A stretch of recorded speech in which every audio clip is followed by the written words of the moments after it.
حضرت سلطان محمود غزنوی رحمۃ اللہ تعالی علیہ اپنے کچھ سپہ سالاروں کے ساتھ جنگل کے راستہ سے بھٹک گئے۔ عصر سے وقت تیزی سے سورج ڈھلنے کی طرف گزر رہا تھا۔ سلطان جنگل میں راستہ تلاش کرنے میں سرگرداں تھا کہ ایک ہندو دھرم کی شہزادی پر نگاہ پڑی جو اپنی کنیز کے ساتھ شاید شکار پر نکل آئی تھی۔ اکیلی شہزادی اور اس کی کنیز اس چیز سے بے خبر دریا کے کنارے پاؤں ڈبوئے بیٹھی تھیں کہ ان کے پیچھے ایک جنگلی ریچھ ان کے سر پر پہنچ گیا۔ وہ اپنے کھانے کی حلق میں اتارنے ہی والا تھا کہ سلطان نے تیر سے نشانہ بنایا اور تیر اس کی گردن سے پار کر دیا۔ پھر دوسرا بار اپنے نیزے سے کیا اور اسے ریچھ کے حلق میں گھسا دیا۔ وہ ریچھ شہزادی کی کنیز کو ایک ہاتھ کے پنجے سے ضرب دے چکا تھا۔ اس سے پہلے شہزادی اپنا ترکش سنبھالتی اور تیر کمان میں لگاتی شاید بہت دیر ہو جاتی۔ سلطان محمود غزنوی رحمۃ اللہ علیہ نے اس جنگلی درندے کو مارا جس سے وہ ڈھیر ہو گیا۔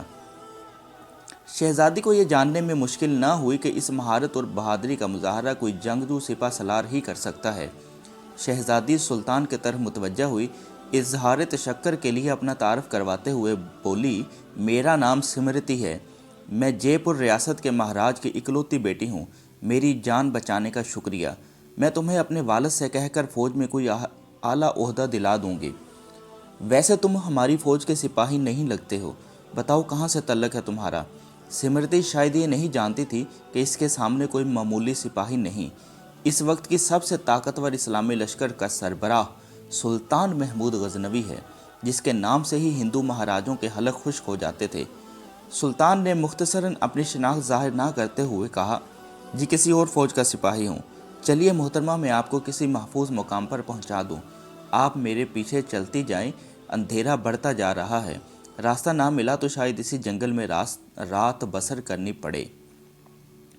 شہزادی سمرتی جان چکی تھی یہ شخص لالچ اور خوف سے پاک ہے۔ وہ سلطان کی نظروں میں حیا دے کر خود کو محفوظ محسوس کر رہی تھی۔ جنگل کی خاردار جھاڑیوں کی وجہ سے شہزادی کا پیرہن مختلف جگہ سے چھلنی ہو چکا تھا۔ شہزادی تھکاوٹ سے چور ہو چکی تھی۔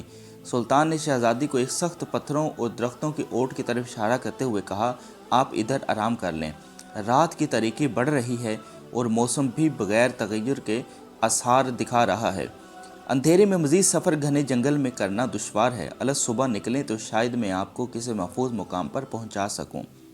سمرتی کے پاس سلطان پر اعتماد کرنے کے علاوہ کوئی دوسرا راستہ نہ تھا۔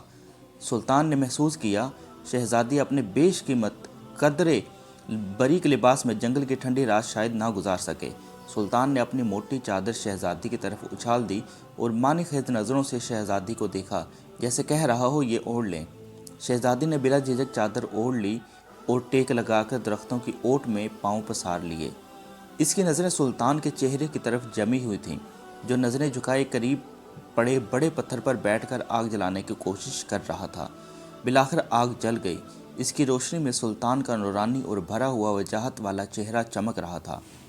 سلطان نے شہزادی سے قطع نظر مٹی سے تیمم کیا اور نماز پڑھنے لگا۔ شہزادی کو جھٹکا لگا، اوہ یہ تو مسلمان لگتا ہے۔ ایک دفعہ شہزادی کانپ گئی، کہیں غزنی کے لشکر سے تو نہیں؟ یہ لٹیرے ہیں، گائے بھینس بکری سب کا مانس کھاتے ہیں، یہ مجھے زندہ نہیں چھوڑے گا۔ لیکن اگلے ہی لمحے شہزادی اب تک اس کے ساتھ گزرے وقت کو یاد کرنے لگی کہ اگر یہ اتنا ہی سفاک اور ظالم ہوتا تو مجھے ریچھ سے نہ بچاتا۔ نہ چاہتے ہوئے بھی شہزادی کا دل پھر سے اطمینان و یقین سے بھر گیا۔ سلطان محمود غزنوی رحمۃ اللہ تعالی علیہ نماز کے بعد دعا کرتے وقت زارو کتار رونے لگا۔ روتے روتے سلطان نے اپنے خنجر کی نوک سے اپنے پاؤں کے انگوٹھے پر رکھ کر اس کو دبا دیا۔ شہزادی دیکھتی رہی کہ یہ نوجوان مرد مجھ سے گفتگو میں بے تکلف نہیں ہونا چاہتا۔ الگ صبح سلطان نے شہزادی سے کہا، اب ہمیں نکلنا چاہیے۔ کچھ دور جا کر سلطان کو ایک سفید پتھر پڑا ملا جو سلطان کے سپاہی نشانی چھوڑ گئے تھے کہ راستہ اسی طرف ہے۔ یہ اس زمانے کا ایک طریقہ تھا کہ جنگل میں پتھر چھوڑتے جاتے تاکہ پیچھے آنے والا راستہ جان سکے کہ گزرنے والا کہاں سے ان کا ساتھی گزرا ہے۔ بالآخر شہزادی اور سلطان ایک ہموار راستہ پر آ پہنچے۔ کچھ دور ایک چھوٹے سے گاؤں کے آثار نظر آ رہے تھے۔ سلطان نے کہا، یہ آپ کی ریاست کے حدود کا ہی گاؤں معلوم پڑتا ہے۔ گاؤں پہنچنے پر شہزادی نے گاؤں کے مکھیا کو بلایا۔ مکھیا اپنے کچھ ساتھیوں سمیت حاضر ہوا۔ شہزادی نے کہا، ہمیں دو برق رفتار گھوڑے دیے جائیں اور کچھ خشک اناج اس سپاہی کو دیا جائے۔ شہزادی نے سلطان سے کہا، اجنبی ہمیں بہت حیرت ہوئی ہے، تم پر کس مٹی کے بنے ہو؟ ساری رات تم اپنے خنجر سے زخم کو کریدتے رہے اور میری طرف کوئی توجہ نہ دی۔ تم چاہو تو ہمارے ساتھ محل چلو، ہم تمہیں انعام و اکرام سے بھر دیں گے۔ اپنی جان بچانے کے بدلہ میں سلطان نے گھوڑے پر سوار ہو کر شہزادی سے کہا، شہزادی صاحبہ، زخم اس لیے کریدتا رہا کہ آپ کا حسن میرے ایمان کو زد نہ پہنچائے اور میری توجہ میرے درد کی طرف رہے، آپ کی طرف نہ بڑھے۔ شہزادی نے کہا، کیا تمہیں یہ موقع گنوانا چاہیے تھا؟ ہم سے خلوت میں ملاقات کے لیے لوگ اپنی ریاستیں دستبردار کرنے کو تیار ہیں۔ سلطان نے کہا، شہزادی صاحبہ، میں مسلمان ہوں اور حضرت محمد صلی اللہ علیہ وآلہ وسلم کا غلام ہوں۔ میری نظر آپ کے جسم پر نہیں، اپنی روح پر تھی۔ شاید میرے جسم سے گناہ کا داغ دھل جاتا، لیکن میری روح پر اس گناہ کا داغ لے کر میں اپنے نبی کے سامنے پیش ہوتا مجھے یہ گوارا نہیں تھا۔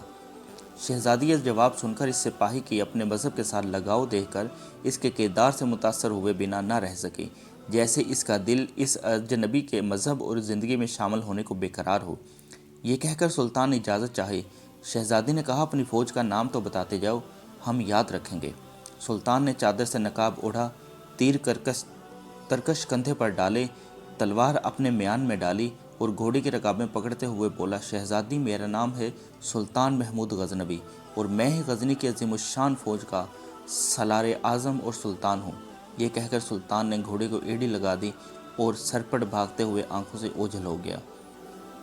یہ ہے وہ عالم اسلام کا ہیرو جو اپنے ایمان کے فکر میں رہتے تھے، کچھ بھی چلا جائے پر ایمان نہ جائے، کیونکہ یہ ہمارے اللہ اور اس کے رسول صلی اللہ علیہ وآلہ وسلم کا تحفہ عظیم الشان ہے۔ یہ وہ مسلمان تھے جو ایک سپاہی سے لے کر سلطان تک اللہ اور اس کے رسول صلی اللہ علیہ وآلہ وسلم کی ناراضگی سے ڈرتے تھے، اور ایک ہم ہیں جو اپنی خواہشوں کے غلام بنے ہوئے ہیں۔ اللہ تعالیٰ ہمارے ایمان کی حفاظت فرمائے اور ہمیں صراط مستقیم پر چلائے۔ امید کرتا ہوں کہ آپ کو یہ ویڈیو ضرور پسند آئی ہوگی اور آپ اس کو اپنے دوستوں کے ساتھ بھی ضرور شیئر کریں گے۔ اللہ پاک میرا اور آپ سب کا حامی و ناصر ہو۔ اللہ حافظ۔